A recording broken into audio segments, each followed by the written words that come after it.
What up, Urban Grind? This is Evie here. I'm actually about to interview Doug Rich. We're at the Trump Hotel. He's about to film a video with Davy Greenberg. How are you feeling right now? Feeling good. Feeling real good. The video is called If You Wanna. This is actually a second shoot for additional footage. But yeah, we'll get it in. Let's talk about this this album of yours, BOOTCAMP. Do you think, because I know that, you were in the war and stuff and you went overseas and were in battle and stuff, do you think if you hadn't have did all that stuff that you would, be... Yeah, first, yeah, like I said, like you said, I was out there overseas. I was in Afghanistan from 2007 to 2008. I was in Kabul. I came back home to Chicago and then got transferred over to California where I was working at Fort Irwin out there in Barstow, California. From there, I went back overseas to Afghanistan a second time from 2009 to 2010. Then took a month off and went back to Iraq from July to September. Now I'm home for good. So, yeah. That's great to know. But I'm saying, like, if you hadn't, been overseas and such, do you think you'd, be a rapper right now? Do you think that's inspired you so much that you have so much to talk about music-wise? I love writing. I would have done some type of writing, but me going overseas just gave me more to write about. It gave me a story to tell. My music, I think music should be about life experience. Sure. So the story that I'm telling is real. So it makes the listener connect more when you have a genuine story.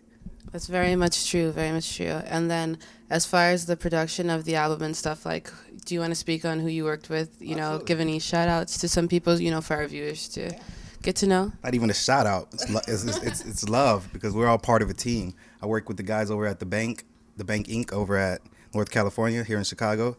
TJ DeVoe, producer. Wesley Nye, producer as well. They did an excellent job on the album, top to bottom. They produced it. We worked together. Like I said, it was a team effort. I got a lot of independent artists involved in it. There's a lot of features on the album. So, yeah.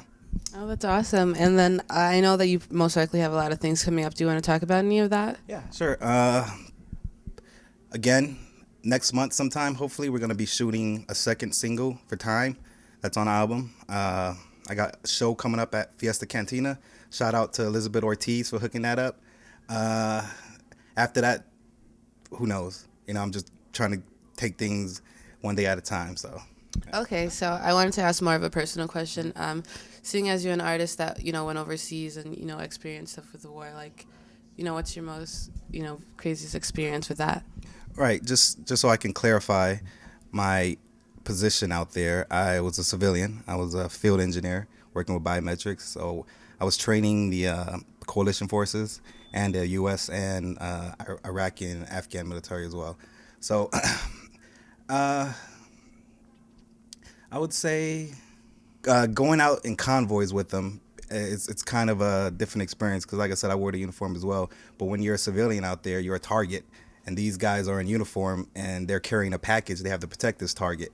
So I understood that. So whenever we used to travel in convoy, they would have a 2-team convoy driving, and the guy in the back would have to block traffic so that cars wouldn't come in between and blow up, because they do that. It's suicide bombers. So one day we had a security briefing before we went out. They told us to look out for a white Toyota Corolla. And sure enough, we're driving. White Toyota Corolla came, got past the car behind us somehow, and crashed right into us, and nothing happened. We were expecting it to go off. Nothing happened. The guys didn't even stand around to find out what was up. They just bust the UE, got the hell out of there. Yeah, I definitely would have freaked out. Yeah, these were a bunch of kids. These are 18, 19-year-old kids driving. I'm older than them, and all you see is their hands shaking, and they don't know what's going on. They're just kids. So, yeah. Oh, well, thank you for that. Yeah. I know that there's a lot of artists in Chicago. Is there anyone that you in particular are interested in working with? Anybody that wants to work and actually believes in themselves, I would say. If you believe in yourself, you're good, I'll fuck with you.